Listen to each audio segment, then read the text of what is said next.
Halo Citizen, ketemu lagi dengan saya, Sulpan Egistian Nugraha. Hari ini kita akan membahas Pancasila sebagai dasar negara dan pandangan hidup bangsa, bagian kedua. Bagi Citizen yang belum menonton bagian pertama, silahkan tonton dulu bagian pertamanya. Kalau begitu, langsung kita kuy. Kita akan lanjutkan pembahasan dari pertemuan minggu kemarin.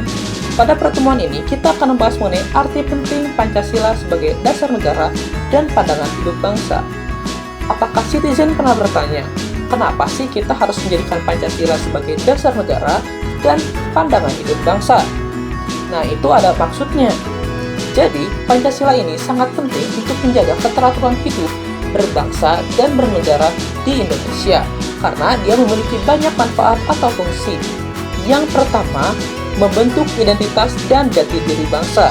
Indonesia diharapkan mampu untuk membentuk identitas bangsa dan jati diri bangsa agar tidak mudah terbawa arus budaya asing. Oleh karena itu, pengenalan dan penerapan berbagai nilai Pancasila dalam hidup berbangsa dan bernegara sangat diperlukan sehingga kekhasan Indonesia yang tertuang dalam Pancasila tidak hilang, tentunya oleh arus globalisasi. Artinya, Pancasila di sini berfungsi untuk mempertahankan serta membentuk identitas serta jati diri dari bangsa Indonesia supaya tidak hilang tergerus oleh arus globalisasi. Yang kedua, mengatasi berbagai pertentangan dan ketegangan sosial. Sebagai ideologi nasional, Pancasila memberikan pedoman bagi bangsa Indonesia untuk dapat berdiri kokoh menghadapi berbagai persoalan dalam hidup berbangsa dan bernegara. Artinya, ketika kita, bangsa Indonesia, dihadapkan pada berbagai masalah serta ketegangan sosial, Pancasila sebenarnya adalah solusi untuk segala masalah tersebut. Yang ketiga, memberikan arah, tujuan, dan menjadi pendorong dalam upaya pencapaian tujuan bangsa. Pancasila diharapkan mampu memberi arah dan menjadi pendorong bagi bangsa Indonesia mencapai tujuan bangsa yang termuat dalam pembukaan Undang-Undang Dasar Negara Kesatuan Republik Indonesia tahun 1945 pada alinea keempat. Oh iya, apakah Citizen ingat apa sih tujuan dari negara Indonesia? Tujuan dari negara Indonesia yang pertama, melindungi segenap bangsa Indonesia dan seluruh tumpah darah Indonesia. Yang kedua, memajukan kesejahteraan umum. Yang ketiga, mencerdaskan kehidupan bangsa. Yang keempat, ikut melaksanakan ketertiban dunia yang berdasarkan kemerdekaan, perdamaian abadi, dan keadilan sosial. Pertanyaannya adalah, apakah sudah Indonesia mencapai tujuan tersebut? Kalau Citizen tahu jawabannya, silahkan tulis di kolom komentar. Kita lanjutkan. Yang keempat, pedoman untuk memecahkan berbagai masalah bangsa dan bernegara, mulai dari masalah politik, ekonomi, sosial budaya, hingga pertahanan keamanan. Pancasila diharapkan mampu memberikan pedoman untuk mengatasi berbagai masalah dalam bernegara di Indonesia. Permasalahan ekonomi yang terjadi di Indonesia dapat diselesaikan dengan berpedoman pada Pancasila, yaitu sila kelima Pancasila, di mana wujud nyata dari sila kelima Pancasila tersebut adalah koperasi. Jadi, pada dasarnya, semua masalah di Indonesia termasuk masalah politik, ekonomi, sosial budaya, hingga pertahanan keamanan, jawabannya ada di Pancasila. Yang kelima, sarana pemersatu bangsa dan negara. Pancasila diharapkan mampu menjadi sarana pemersatu bangsa dengan semboyan dalam lambang negara, yaitu Bhinneka Tunggal Ika. Hal ini karena bahwa negara Indonesia merupakan negara yang majemuk, artinya negara yang beragam.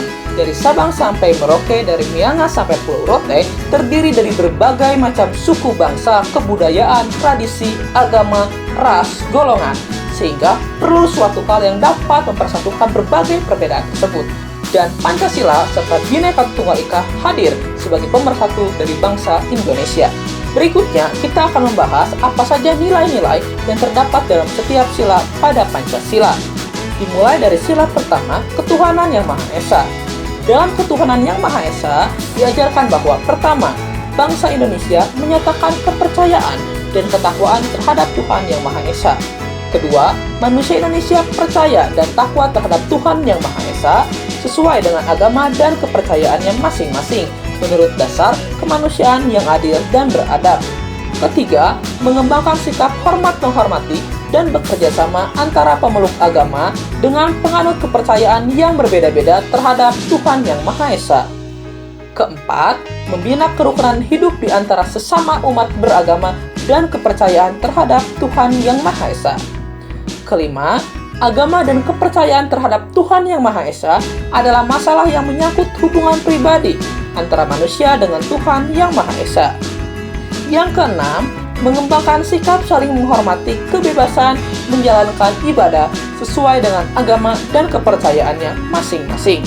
Yang ketujuh, tidak memaksakan suatu agama dan kepercayaan terhadap Tuhan yang Maha Esa kepada orang lain.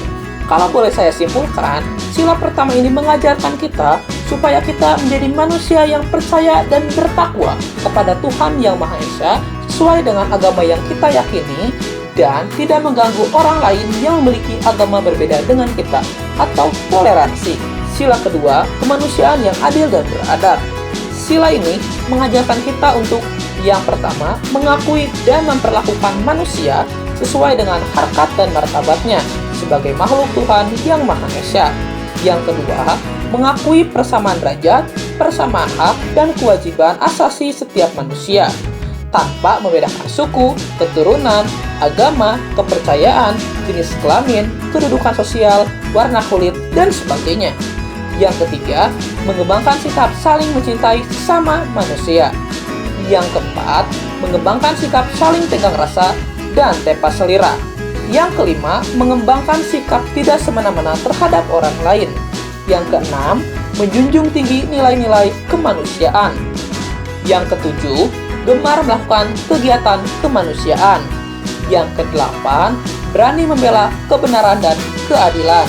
Yang kesembilan, bangsa Indonesia merasa dirinya adalah sebagian atau bagian dari seluruh umat manusia.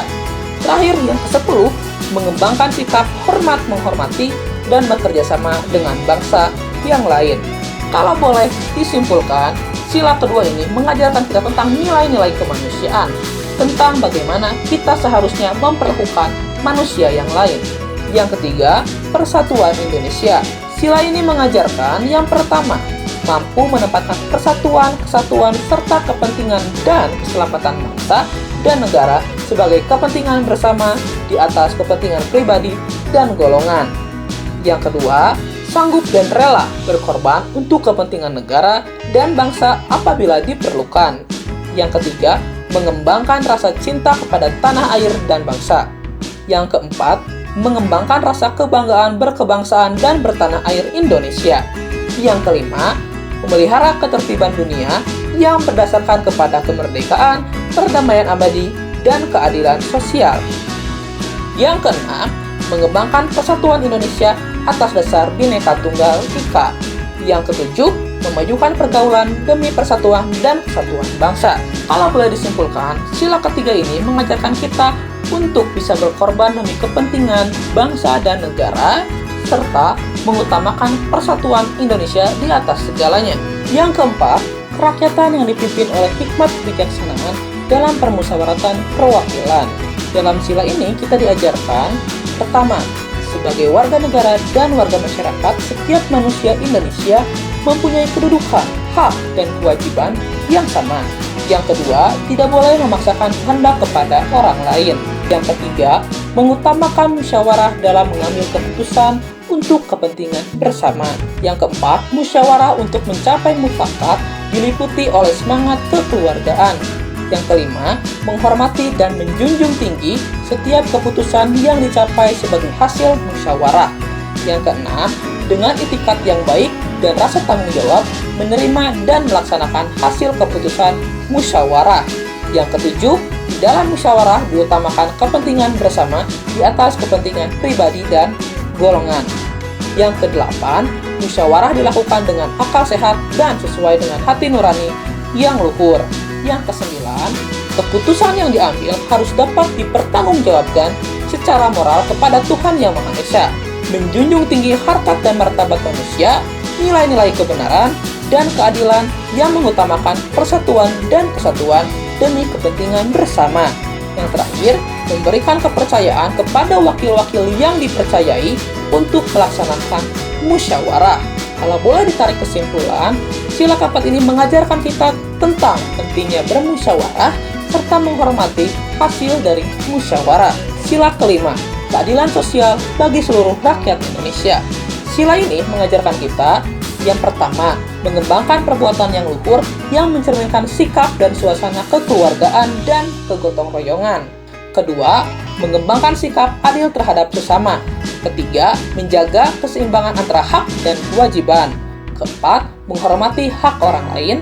Kelima, suka memberikan pertolongan kepada orang lain agar dapat berdiri sendiri. Keenam, tidak menggunakan hak milik untuk usaha-usaha yang bersifat pemerasan terhadap orang lain.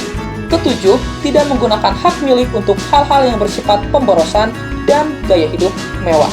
Kedelapan, tidak menggunakan hak milik untuk bertentangan dengan atau merugikan kepentingan umum. Kesembilan, suka bekerja keras. Kesepuluh, suka menghargai hasil karya orang lain yang bermanfaat bagi kemajuan dan kesejahteraan bersama. Yang terakhir, suka melakukan kegiatan dalam rangka mewujudkan kemajuan yang merata dan berkeadilan sosial. Kalau boleh ditarik kesimpulan, sila kelima ini mengajarkan tentang keadilan. Nah, citizen, apakah menurut kalian ada nilai-nilai yang belum saya sebutkan? Kalau ada, silahkan tambahkan di kolom komentar. Kemudian, bagaimana sih praktiknya dalam kehidupan sehari-hari? Dalam lingkungan keluarga, misalnya, berbakti kepada orang tua, kemudian orang tua menyayangi dan mendidik anak-anaknya, serta saling menghormati sesama anggota keluarga. Dalam lingkungan sekolah, misalnya menghormati teman yang berbeda agama, menjalankan perintah agama masing-masing, serta melakukan kewajiban sebagai seorang siswa. Di lingkungan masyarakat, misalnya, mengedepankan musyawarah ketika mengambil setiap keputusan yang menyangkut kepentingan masyarakat. Dengan demikian, keputusan yang dihasilkan berdampak baik bagi semua pihak.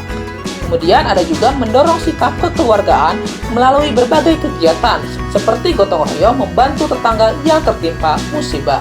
Kalau di lingkungan berbangsa dan bernegara, misalnya, tidak membedakan suku, agama, adat, ras dalam bergaul sehari-hari.